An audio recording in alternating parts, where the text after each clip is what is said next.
Learn, build, dominate tech. Hello everyone, so this is Hasnain. So आज हम DBMS lecture series के अंदर एक नए टॉपिक को कवर करने जा रहे हैं, that is ER diagram mapping. ER में किस तरीके से मैपिंग होती है, ER डायग्राम इससे पहले पास्ट वीडियो में हमने देखी किस तरीके से कंस्ट्रक्ट होती है, क्या वीक एंटिटीज़ होती हैं, क्या स्ट्रॉन्ग एंटिटीज़ होती हैं, क्या मल्टी वैल्यू एट्रीब्यूट्स होते हैं, सारी चीज़ों को हमने देखा। Total participation, partial participation, cardinalities. So इस लेक्चर नंबर 9 के अंदर हम DBMS सीरीज़ के अंदर ER की मैपिंग देखने जा रहे हैं कि हमारी जो ER डायग्राम थी, जो हमने प्रीवियस लेक्चर के अंदर कंस्ट्रक्ट की थी, कुछ इस तरीके से जो मैपिंग कर रहे थे, हम एट्रीब्यूट्स बना रहे थे उसके। ठीक है, अब उस फॉर्म को हमने टेबल फॉर्म में कैसे कन्वर्ट करना है। ठीक है, अगर उसके कॉलम्स बनेंगे तो वो किस तरीके से बनेंगे कॉलम्स, तो इस कॉलम बनाने के प्रोसेस को हम क्या कहते हैं, ER मैपिंग। ठीक है, सो हम अपनी डायग्राम को अब कंस्ट्रक्ट करने जा रहे हैं into a table schema. So table schema means columns बनाने जा रहे हैं, हम उसके टेबल बनाने जा रहे हैं, तो उस टेबल को हम कहते हैं मैपिंग। ठीक है, तो मैपिंग के कुछ ना कुछ रूल्स हैं। सबसे पहले आप उस रूल्स को समझ लें। कुछ 5 से 6 रूल्स हैं हमारे पास, टोटल 7 रूल्स हैं। सो उन 7 रूल्स को जब हम समझेंगे तो हमारे लिए ER डायग्राम बड़ी आसान हो जाएगी। ठीक है, तो सबसे पहला हमने क्या करना होता है, जब हम ER डायग्राम को कन्वर्ट कर रहे होते हैं टेबल के अंदर, सबसे पहले हमने अपनी सारी स्ट्रॉन्ग एंटिटीज़ को लिख लेना होता है। सबसे पहले क्या करना पड़ता है, अपनी सारी स्ट्रॉन्ग एंटिटीज़ को इंक्लूड कर लेना होता है, जो हमारी स्ट्रॉन्ग एंटिटीज़ हैं। ठीक है, फिर उसके बाद उसके स्ट्रॉन्ग एंटिटीज़ कौन सी होती है, सबसे अच्छी पहचान स्ट्रॉन्ग एंटिटी के स्ट्रॉन्ग एंटिटी की कि उनके साथ कोई ना कोई प्राइमरी की होगी। फॉर सपोज मेरे पास एक स्टूडेंट की एक स्ट्रॉन्ग एंटिटी बनी हुई है।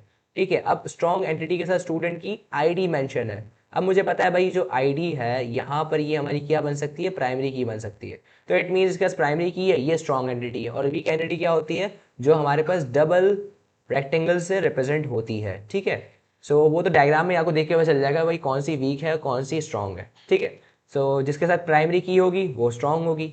अब आपने उन सारी स्ट्रॉन्ग एंटिटीज का कॉलम बनाना है। हमारे पास यहाँ पर जो आपका टेबल है, यहाँ पर एग्जांपल देख लेते हैं। हमारे पास स्टूडेंट का टेबल है। स्टूडेंट के टेबल के अंदर हमारे पास यहाँ पर सबसे पहले स्टूडेंट का टेबल हम मेंशन करेंगे। ठीक है, ये टेबल है हमारे पास, और उस टेबल के हमने कॉलम्स मेंशन करने होते हैं, लाइक ID हो गया, स्टूडेंट का नेम हो गया। तो वो सारी की सारी चीज़ें आपने कुछ इस तरीके से मेंशन करनी होती है मैपिंग के अंदर। ठीक है, सो पहले आपने क्या करना है, सारी वीक एंटिटीज़ की, जो हमारे पास वीक एंटिटीज़ नहीं है, जो सारी स्ट्रॉन्ग है, उन सब के आपने कॉलम्स बना लेना है इस तरीके से। फिर उसके बाद हम आएंगे वीक एंटिटीज़ के। सबसे पहले आपने टेबल नेम देख लेना है। वीक एंटिटी हमारे पास फॉर सपोज यहाँ पर है एम्प्लॉयमेंट। ठीक है, या डिपार्टमेंट समझ लेते हैं, डिपार्टमेंट यहाँ पर वीक एंटिटी है। ठीक है, मतलब हर स्टूडेंट का जरूरी नहीं है कोई ना कोई डिपार्ट हो। ठीक है, वो डिपेंड कर रही है हमारे पास स्टूडेंट के ऊपर, डिपार्टमेंट। ठीक है, जो डिपार्टमेंट की हमारे पास वीक एंटिटी है, सो डिपार्टमेंट की जो वीक एंटिटी है, आपने उसका टेबल बनाना है सबसे पहले डिपार्ट करके। ठीक है, जैसे हमने ऊपर बनाया। फिर उसके बाद आपने उसकी वीक एंटिटीज़ को जो है उसके एट्रीब्यूट्स उनको मैंशन करना है कॉलम वाइज। ठीक है, तो ये आपका सेकेंड रूल है। थर्ड रूल क्या है, थर्ड रूल बड़ा ही इंतहाई आसान है, that is composite attributes. Composite attributes क्या होते हैं, कंपोजिट एट्रीब्यूट्स मैंने जैसे आपको बताया था कि फॉर सपोज नेम है। अब नेम एक ऐसा एट्रीब्यूट है जिससे फर्दर और एट्रीब्यूट्स निकल रहे हैं, लाइक फर्स्ट नेम। ठीक है, दूसरा हमारे पास निकल रहा है लास्ट नेम। ठीक है, तो ये जो हमारे पास एक एट्रीब्यूट से दूसरे एट्रीब्यूट्स निकल रहे हैं, इस कॉन्सेप्ट को हम कहते हैं कंपोजिट एट्रीब्यूट्स। सो अगर आपके पास कंपोजिट एट्रीब्यूट्स आ रहे हैं टेबल में, तो आपने क्या लिखना, उनकी जगह, उन कंपोजिट एट्रीब्यूट की जगह उनके जो कंपोजिट एट्रीब्यूट्स हैं, मतलब उनकी जो वैल्यूज है, उनको मेंशन करना है। लाइक मैं नेम की जगह नेम नहीं लिखूंगा, फर्स्ट नेम और लास्ट नेम लिखूंगा। जैसे हमारे पास एड्रेस है, तो एड्रेस की जगह एड्रेस नहीं लिखूंगा, सिटी, स्ट्रीट एंड कंट्री लिखूंगा, अगर वहां पर बने हुए हैं कंपोजिट एट्रीब्यूट्स। ठीक है, ये जो रूल्स है ना, ये अब आपको थोड़े से ना कंफ्यूजन हो रही होगी, जब हम इसको इम्प्लीमेंट करेंगे तो बड़ा आसानी से हो जाएगा। ठीक है, अब रूल नंबर 4 क्या कहता है, हमारे पास मल्टी वैल्यू एट्रीब्यूट बनाना है आपने। मल्टी वैल्यू एट्रीब्यूट जो है, जो जब भी आपको मल्टी वैल्यू एट्रीब्यूट दिखे, मल्टी वैल्यू का मतलब क्या, कि double attribute means double overs होंगे उस एट्रीब्यूट पे। लाइक मेरे पास एक फ़ोन नंबर का मल्टी वैल्यू एट्रीब्यूट है। ठीक है, मतलब एक यूज़र के 2 फ़ोन नंबर्स हो सकते हैं, तो वो मल्टी वैल्यू हो गया। ठीक है, तो अगर आपको जब भी मल्टी वैल्यू का एट्रीब्यूट दिखे, आपने उसका अलग से एक सेपरेट टेबल क्रिएट करना है। ये सब टेबल कैसे क्रिएट करेंगे, ये मैं आपको बताता हूँ स्टेप बाय स्टेप, मगर ये कुछ रूल्स हैं जिस जब हमको पढ़ेंगे तब हमारे पास मैपिंग आसान हो जाएगी। ठीक है, ये हमारा चौथा रूल था। पांचवा रूल क्या है, जो फिफ्थ हमारे पास रूल है, दैट इज रिलेशन मैपिंग। कि यहाँ पर हमारे पास रिलेशन के थ्रू हम कार्डिनलिटीज के थ्रू अपने टेबल्स को क्रिएट कर रहे होते हैं या उनके एट्रीब्यूट्स उस टेबल के अंदर डाल रहे होते हैं। सबसे पहले अगर आप गौर से देखें तो हमारे पास 4 टाइप की कार्डिनलिटीज थी, 1 to 1, 1 to many या many to 1, ये एक में आ जाती है हमारे पास, and the third one is many to many। तो आपने उस सिचुएशन में क्या करना है, उस रिलेशनशिप को किस तरीके से टेबल के अंदर कंक्लूड करना है, तो उसको भी समझते हैं। अगर सबसे पहले आपके पास 1 to 1 रिलेशन हो, सबसे पहले आपने क्या करना है, 1 to 1 रिलेशन फाइंड करना है अपने टेबल में। और जब 1 to 1 रिलेशनशिप होगी ना, तो उसके अंदर टोटल पार्टिसिपेशन की जो की होगी, वो आपने क्या करना है, जो टोटल पार्टिसिपेशन और पार्शियल पार्टिसिपेशन होगा, उसकी जो की होती है प्राइमरी की, वो टोटल वाली साइड में चली जाती है। अब ये कैसे चली जाती है हमें तो समझ ही नहीं आ रहा यार, क्या बोल रहे हैं आप, कोई मसला नहीं, बस आप ये समझ लें कि हमारे पास ये रिलेशनशिप है। अब हम इसकी एग्जाम्पल देखेंगे ना तो आपको बहुत क्लियर हो जाएगी बात। और 6 ये है कि अगर नंबर ज़्यादा हो, एंटिटीज रिलेशन ज़्यादा हो, हमारे पास, मैंने आपको टर्नरी रिलेशनशिप का बताया था कि एक रिलेशन से हमारे पास 3 एंटिटीज जा रही थी, 1 2 3 इस तरीके से। तो उस सिचुएशन में हमारे पास ये वाला रूल इस्तेमाल होता है, ठीक है। सो इस रूल में क्या कहते हैं हम, आपने क्या करना है, आपने रिलेशनशिप के नाम का टेबल बनाना है और इनके सारे एट्रीब्यूट्स आपने उस टेबल में डाल देना है, ठीक है। एक सेपरेट टेबल बनाना है और इनके सारे एट्रीब्यूट्स डाल देना है। और फिर हमारे पास है लास्ट ड्राइव एट्रीब्यूट्स। अगर ड्राइव एट्रीब्यूट्स आपको अपने टेबल में या अपनी डायग्राम में मिले, आपने उसको मेंशन ही नहीं करना, बिकॉज वो किसी और से मिलके बने हैं। तो अगर हमारे पास वो चीज़ मौजूद है, for suppose date of birth, अगर डेट ऑफ बर्थ हमारे पास मौजूद है तो एज मेरे पास ड्राइव एट्रीब्यूट है, तो एज मैं डेट ऑफ बर्थ के थ्रू निकाल सकता हूँ। तो ड्राइव एट्रीब्यूट आपने मैपिंग में इंक्लूड नहीं करना है, ठीक है। तो अब सबसे पहले हमारे सिनेरियो नंबर 1। अब सिनेरियो नंबर 1 में हमारे पास क्या है, ये हमारे पास एक ईआर डायग्राम है, बहुत आसान सी ईआर डायग्राम है। समझ लेते हैं ईआर डायग्राम में हो क्या रहा है। ये ईआर डायग्राम है हमारे पास ट्रांसपोर्ट मैनेजमेंट सिस्टम की, एक तरीके से जो पोर्ट्स पे हो रही होती है, शिप्स और कंटेनर्स जो आ रहे होते हैं, हमारे पास कार्गो शिप्स आ रही होती है, उसकी ईआर डायग्राम है। सबसे पहले हमारे पास हम देख लेते हैं हमारी पहला रूल जो था कि कौन सी एंटिटीज को हमें सेलेक्ट करना है, स्ट्रॉन्ग एंटिटी, सही है। तो यहाँ पर देख लेते हैं स्ट्रॉन्ग एंटिटी कौन सी है। ये स्ट्रॉन्ग एंटिटी है, ये है, और हमारे पास ये स्ट्रॉन्ग एंटिटी है हमारे पास, और ये स्ट्रॉन्ग एंटिटी है। तो 4 स्ट्रॉन्ग एंटिटीज मुझे मेंशन हो गई हैं, यहाँ पर दिख गई हैं, ठीक है। तो मैंने क्या करना है, सबसे पहले शेप का एक मैं टेबल बनाऊंगा। मैंने शेप का टेबल बनाया, ठीक है। और उस शेप के टेबल के बाद मैंने क्या किया, यहाँ पर उसकी 2 जो एट्रीब्यूट्स थे, एस नेम एंड ओनर, उनको भी यहाँ पर इंक्लूड कर दिया, एस नेम एंड ओनर, ठीक है। तो यहाँ पर टेबल अब हमारे पास जो था उसके अंदर 2 हमारे पास कॉलम्स आ गए। अब ये बाकी के कैसा है, ये आगे वाले यहाँ तो मेंशन ही नहीं है, ये कैसा है, ये हम आहिस्ता आहिस्ता देखेंगे, मगर जहाँ तक मैं आपको स्टेप बाय स्टेप समझा रहा हूँ आप वो समझे, ठीक है। तो समझे, पहले हमारे पास ये वाले 2 कॉलम्स हमने इंक्लूड कर दिए इस टेबल के अंदर, ये बनेगा भी ऐसे ही पेपर में, ठीक है।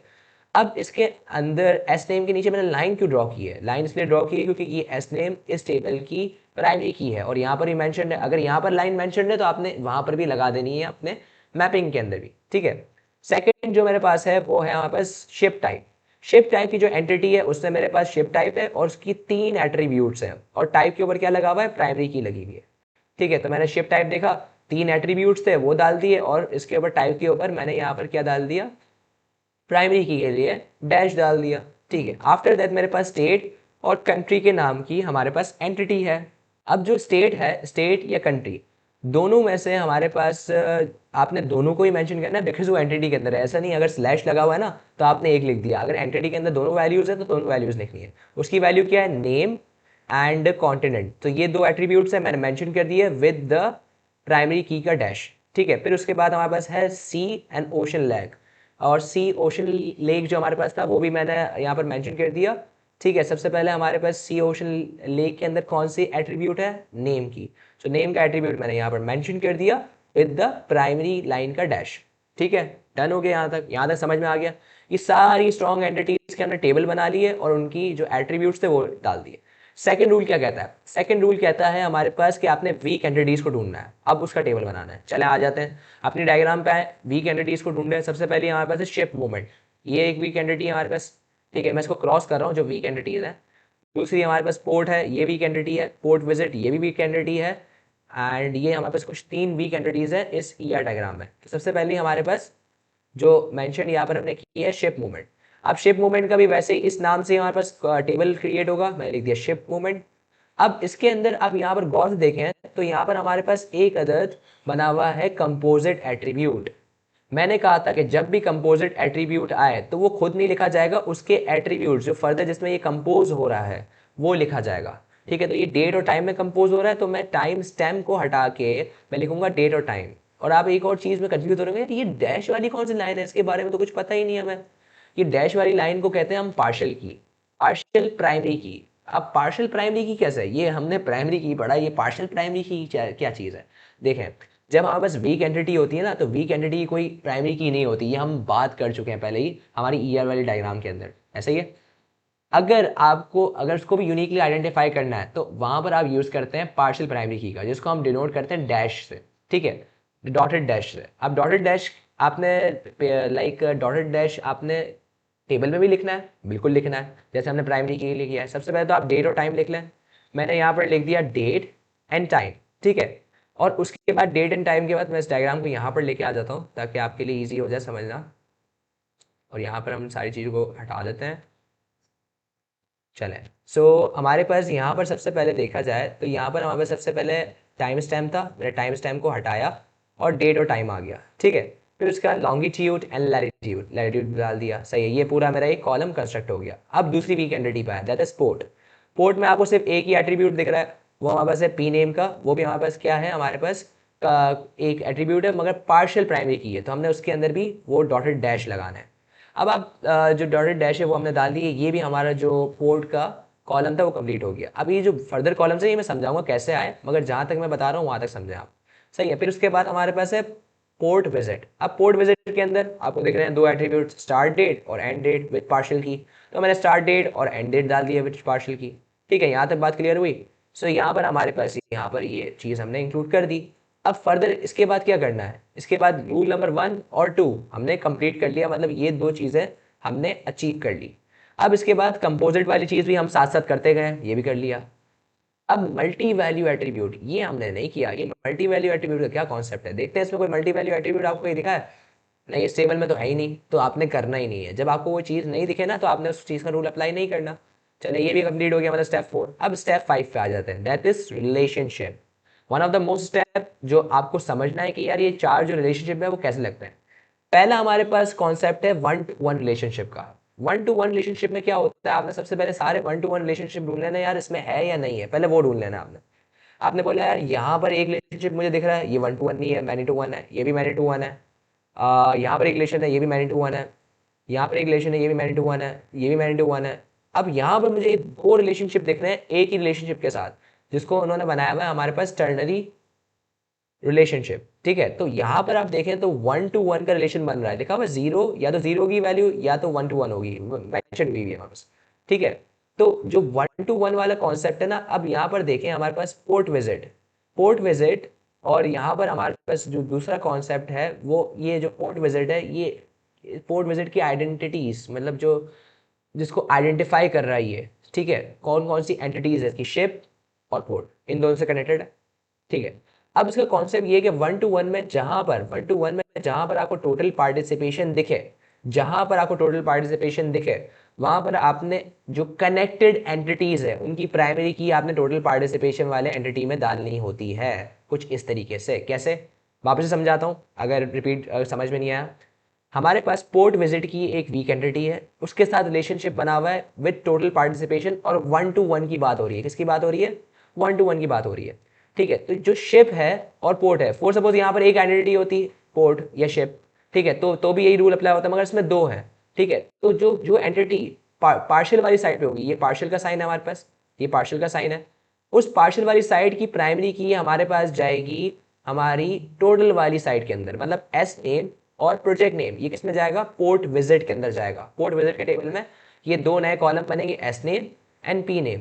और अगर यहाँ पर इस रिलेशन के साथ कोई एट्रीब्यूट भी होता है, लाइक इस शॉप रेट के साथ हमारे पास होता है टाइम, ठीक है, तो ये टाइम का एट्रीब्यूट है हमारे पास किसके अंदर जाता? ये रिलेशनशिप एट्रीब्यूट कहलाता है, मैंने आपको ईआर के अंदर बताया था। ये किसके अंदर जाता है हमारे पास? पोर्ट विजिट के अंदर जाता। तो ये 1-to-1 का कॉन्सेप्ट था। तो यहाँ पर हम देख लेते हैं हमने डाला है नहीं डाला। तो पोर्ट विजिट हमारे पास ये है, पोर्ट विजिट में हमने एस नेम और पी नेम, ये दो प्राइमरी कीज डाली, किसकी? शिप की और पोर्ट की। अब समझ में आया आपको? 1-to-1 में कॉन्सेप्ट क्या है, जहां टोटल पार्टिसिपेशन दिखे वहां आपने पार्शियल वाले की प्राइमरी की को वहां पर आपने इंक्लूड करना होता है। अब सबसे अच्छा क्वेश्चन आप सबके दिमाग में आ रहा होगा, यार अगर पार्टिसिपेशन ही शो नहीं हो रही होगी तो फिर क्या करेंगे? मतलब 1-to-1 के अंदर टोटल पार्टिसिपेशन है ही नहीं, पार्शियल ही है दोनों तरफ, फिर क्या करेंगे? फिर आपने अपना दिमाग यूज करना है थोड़ा सा आपने, और यहाँ पर क्या करना है कि अगर फॉर सपोज जिस एंटिटी में, और इसकी एक शॉर्टकट टिक बताता हूँ वो बस जहन में याद रख लेना, जिस एंटिटी में एट्रीब्यूट ज़्यादा हो, जिस एंटिटी में एट्रीब्यूट ज़्यादा हो, उसकी जो बेसिकली प्राइमरी की है ना आप दूसरे में डाल दें, सिंपल। और दूसरी सिचुएशन कि अगर वीक एंटिटी है तो वीक एंटिटी में हमेशा जो स्ट्रॉन्ग एंटिटी है ना उसकी की वीक एंटिटी में जाती है। ये दो शॉर्टकट ट्रिक्स हैं जो आपको बड़ी हेल्प करेंगी। सो ये इस क्वेश्चन का आंसर है। सही है, सबके माइंड में ये कंफ्यूजन जरूर होती है दोनों साइड में अगर पार्शियल हो तो फिर क्या करेंगे। ठीक है, सो ये था 1 to 1 रिलेशनशिप। अब आ जाते हैं मैनी टू वन पे। सो पहला वाला तो हमारा कंप्लीट हो गया 1 to 1 रूल के हिसाब से। अब many to one, many to one में क्या करना होता है, मैनी टू वन या मैनी टू वन या 1 to many, दोनों को एक साथ कंसिडर करेंगे, दोनों का सेम रूल है। आ जाते हैं, चले। सो पहले ढूंढते हैं मैनी टू वन का। यहाँ पर इन्होंने एन से रिप्रेजेंट किया हुआ है, आप एम से भी कर सकते हैं, आपके ऊपर है। ठीक है, सो यहाँ पर पहला मुझे रिलेशन दिख गया शिप और शिप मूवमेंट के बीच में, मैनी टू वन का। अब इसका क्या कॉन्सेप्ट है, इसमें ये कॉन्सेप्ट है कि जो मैनी वाली साइड है, अब इसमें पार्टिसिपेशन को आपने देखना ही नहीं है। ठीक है, जो मैनी वाली साइड है वहां पर आपने वन वाली साइड का जो प्राइमरी की है वो आपने वहां पर इंसर्ट करवा देनी है, सिंपल। ठीक है, वापस रिपीट करता हूँ। ये शेप हमारे पास एक एंटिटी है, ये रिलेशन क्या बन रहा है 1 to many का। जो मैनी वाली साइड है, जो टोटल पार्टिसिपेशन वाली साइड है, अगर टोटल पार्टिसिपेशन फिर भी ना होना तो आपने मैनी को देख लेना है।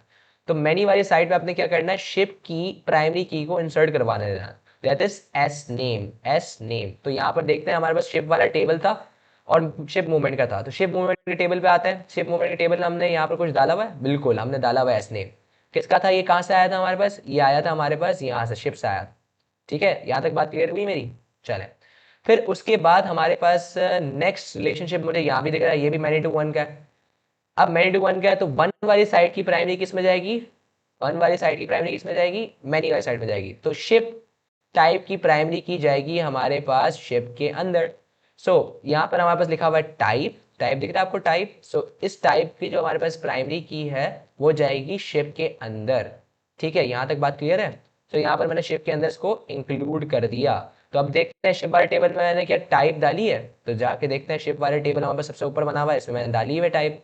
ठीक है, यहाँ तक बात क्लियर हो गई। और अगर फॉर सपोज यहाँ पर रिलेशनशिप एट्रीब्यूट होता तो वो भी मैनी वाली साइड पे जाता। ठीक है, 1 to many के अंदर, जैसे 1 to 1 के अंदर था, तो ऐसे ही अगर यहाँ पर रिलेशनशिप एट्रीब्यूट होता तो वो भी जाता हमारे पास मैनी वाली साइड में। फिर नेक्स्ट जो हमारे पास है वो है हमारे पास मैनी टू वन का और कोई रिलेशन है, लेट्स सी। तो यहाँ पर हमारे पास देख गया मैनी टू वन का एक और रिलेशनशिप है हमारे पास, यहाँ पर ही मैनी टू वन का एक और रिलेशनशिप है। तो इन सब की भी क्या करनी पड़ेगी, प्राइमरी कीज को डालना पड़ेगा। अब यहाँ पर दिख गया मुझे मैनी टू वन का है, मीन्स यहाँ पर जो वन वाली पोर्ट है, पोर्ट का पी नेम किस में जाएगा, शिप में जाएगा। ठीक है, तो पोर्ट का पी नेम शिप में डाल दिया तो ये आ गया पी नेम, डन हो गया। ये रिलेशनशिप ही हमारा कंप्लीट हो गया, ये भी कंप्लीट हो गया, ये भी कंप्लीट हो गया। अब लास्ट के दो बचे। ठीक है, पोर्ट के अंदर हमारे पास यहाँ पर मैनी टू वन का रिलेशन, मीन्स स्टेट और कंट्री की प्राइमरी की है नेम। तो स्टेट नेम हम किस में डाल देंगे, पोर्ट में डाल देंगे इसकी प्राइमरी की, और इसके अंदर भी नेम है, इसके अंदर भी डाल देंगे। अब यहाँ पर गौर से देखें तो दोनों के अंदर तो नेम लिखा हुआ है, कंफ्यूजन नहीं हो जाएगी अगर सेम डाल देंगे टेबल में। तो आपने इससे बचने के लिए क्या करना है, आपने लिख देना स्टेट कंट्री नेम और सी ओशन लेक नेम। ठीक है, तो ये करके आप दोनों किस में डाल देंगे, पोर्ट में डाल देंगे, बिकॉज यहाँ पर 1 to many का रिलेशन है। चले आगे देखते हैं, पोर्ट का टेबल देखते हैं। पोर्ट के टेबल में आ जाइए, देखें स्टेट कंट्री नेम डाला हुआ है और सी नेम डाला हुआ है। ठीक है, ये किसकी प्राइमरी कीज थी हमारे पास, ये प्राइमरी कीज थी हमारे पास ओशन की और हमारे पास सी कंट्री की, स्टेट कंट्री की। ठीक है, सो यहाँ तक आपको बात क्लियर हो गई होगी। ठीक है, सो ये था हमारे पास रिलेशनशिप 1 to many। अब मैनी टू मैनी का क्या करना होता है भाई, मैनी टू मैनी के अंदर हमारे पास हमेशा डिफरेंट टेबल्स बनते हैं। मैनी टू मैनी की सिचुएशन में क्या होता है, हमेशा डिफरेंट टेबल्स बनते हैं, हमेशा डिफरेंट टेबल्स बनते हैं। अब इस डायग्राम में तो मैनी टू मैनी बन ही नहीं सकता, बिकॉज मैनी टू मैनी है ही नहीं यहाँ पर कहीं। ठीक है, तो उसके लिए मैं एक और सिनेरियो आपको एक्सप्लेन करूंगा जिसके अंदर मैनी टू मैनी वाली चीज़ भी होगी, तो वहाँ पर आपकी क्लियर हो जाएगी। तो ये रूल्स अगर याद होंगे ना तो फिर सारी चीज़ें हो जाएंगी, आपने याद करने की ज़रूरत नहीं है, काम परफॉर्म करते करते याद हो जाएंगे। लास्ट हमारे पास है ये वाला रिलेशनशिप। ठीक है, अगर आपके पास टर्नरी रिलेशनशिप हो तो आपके पास सेपरेट टेबल्स बनेंगे। अब इसके अंदर हमारे पास कोई ऐसा रिलेशनशिप नहीं था जो टर्नरी हो जिसके लिए हमें सेपरेट टेबल बनाने की ज़रूरत हो, और ड्राइव एट्रीब्यूट्स भी नहीं थे जो हमें लिखने पड़े। ठीक है, तो अगर ये चीज़ें होंगी तो मोस्टली ये जो रूल नंबर 6 है ना, ये स्टेप नंबर 6 ये कम ही यूज़ होगा, क्योंकि हमारी मिस हमें इतना हार्ड डायग्राम नहीं देंगी वो। ठीक है, फिर स्टेप नंबर 7 ड्राइव एट्रीब्यूट्स नहीं आएंगे, वो भी नहीं आएंगे। ठीक है, अब लास्ट हमारे पास रह जाता है इसके कनेक्शन, ये एरोज, ये कैसा है, इसके बारे में बताएं हसनैन भाई, ये कैसा है, चलें लेट्स इसके बारे में बात करते हैं, चलें। सो ये जो एरोज है वो कैसे आए, देखें हमारे पास ये एरोज है फॉरेन की है, किसके है, फॉरेन की। फॉरेन की क्या होती है, जो दूसरे टेबल में की प्राइमरी की होती है, और दूसरे टेबल में जब वो प्राइमरी की हमारे पास दूसरे टेबल हम डालते हैं तो वो बन जाती है फॉरेन की, ऐसा ही है, ठीक है। अब यहाँ पर गौर से देखें तो हमारे पास ये सारी प्राइमरी कीज है जिनका मैंने कलर किया हुआ येलो, और कुछ पार्शियल कीज भी हैं, ठीक है। अब यहाँ पर हमारे पास सबसे पहली प्राइमरी की क्या है, एस नेम। अब यहाँ पर गौर से देखें एस नेम का ये और इस्तेमाल हुआ है, हमने देखा है टेबल में एस नेम, ये रहा एक मिल गया एस नेम, दूसरा मिल गया एस नेम। तो आपने क्या करना है, आपने कलर पेंसिल को यूज करते हुए या कोई भी एक पेन को यूज करते हुए आपने यहाँ से एरो को लाइक ड्रॉ करना है, और ऊपर वाले टेबल के साथ जाके ज्वाइन कर लेना है कि जहां से इसकी प्राइमरी की स्टार्ट हुई थी, ये इस टेबल की प्राइमरी की थी और यहाँ से इसकी फॉरेन की बनी थी, तो आपने इसका कनेक्शन बना लेना है। तो ये जो कनेक्शन है ना, ये फॉरेन कीज के, इसमें कोई कॉम्प्लिकेशन नहीं है यार, ये कैसे बनेंगे यार, वो समझ में नहीं आ रहा है। अब जैसे यहाँ पर देखिए पी नेम है, अब पी नेम पोर्ट का हमारे पास प्राइमरी की थी, पोर्ट की पार्शियल प्राइमरी की थी, ठीक है। तो इसका कनेक्शन किससे बनाया हमने, पी नेम से कुछ इस तरीके से बना दिया। तो ये जो कनेक्शन है ना, ये सिर्फ प्राइमरी की के है, इसमें कोई कंफ्यूजन नहीं होनी चाहिए आपको, ठीक है। अब हम एक और बात कर लेते हैं, यहाँ पर मैंने दो प्राइमरी कीज के कनेक्शन बनाए नहीं है ताकि वो मैं आपके साथ शेयर कर सकूँ। देखें हमारे पास एक पोर्ट है, पोर्ट के अंदर स्टेट कंट्री नेम और सी नेम, इसकी भी ये भी तो प्राइमरी की है, ये भी तो हमारे पास यहाँ से आया ना, ये देखें इसकी प्राइमरी की है, ये हमारे पास स्टेट कंट्री नेम की प्राइमरी की है और सी ओशन लेक की प्राइमरी की है। सो यहाँ पर हमारे पास स्टेट कंट्री नेम से मैंने यहाँ पर क्या करा, यहाँ से एक एरो ड्रॉ करना स्टार्ट किया और यहाँ पर जाके कनेक्ट कर दिया, ठीक है, प्राइमरी की से। सेकेंड हमारे पास क्या था, सी नेम, यहाँ से एक एरो निकाला और यहाँ पर जाके कनेक्ट कर दिया, ठीक है। तो ये फॉरेन की के कनेक्शन कुछ इस तरीके से बनेंगे। तो जहां आपको फॉरेन कीज दिखें आपने कनेक्शन कुछ इस तरीके से बनाने, मेक श्योर अगर आप कनेक्शन बना रहे हैं तो इट्स गुड, अगर टाइम नहीं है पेपर में तो आप ऊपर मेंशन कर सकते हैं भाई ये प्राइमरी की है और ये हमारे पास यहाँ की फॉरेन की, आप मेंशन भी कर सकते हैं। अगर टाइम नहीं है पेपर के अंदर तो आप मेंशन कर दें यार ये फॉरेन की है, इस तरीके से, ठीक है, और ये हमारे पास प्राइमरी की है, ओके। अगर आपके पास टाइम हो तो कनेक्शंस को ज़रूर बनाएं, और इस तरीके से हमारे पास कुछ कंप्लीट मैपिंग होती है हमारी ईआर डायग्राम की। So all right, there is a complete video about mapping, I hope so आपको ये मैपिंग समझ में आई होगी। सो अगर वीडियो हेल्पफुल लगी हो सो वीडियो को लाइक करें, अपने दोस्तों के साथ शेयर करें, जब तक के लिए नॉलेज को कैच करें। So I will catch you in the next one.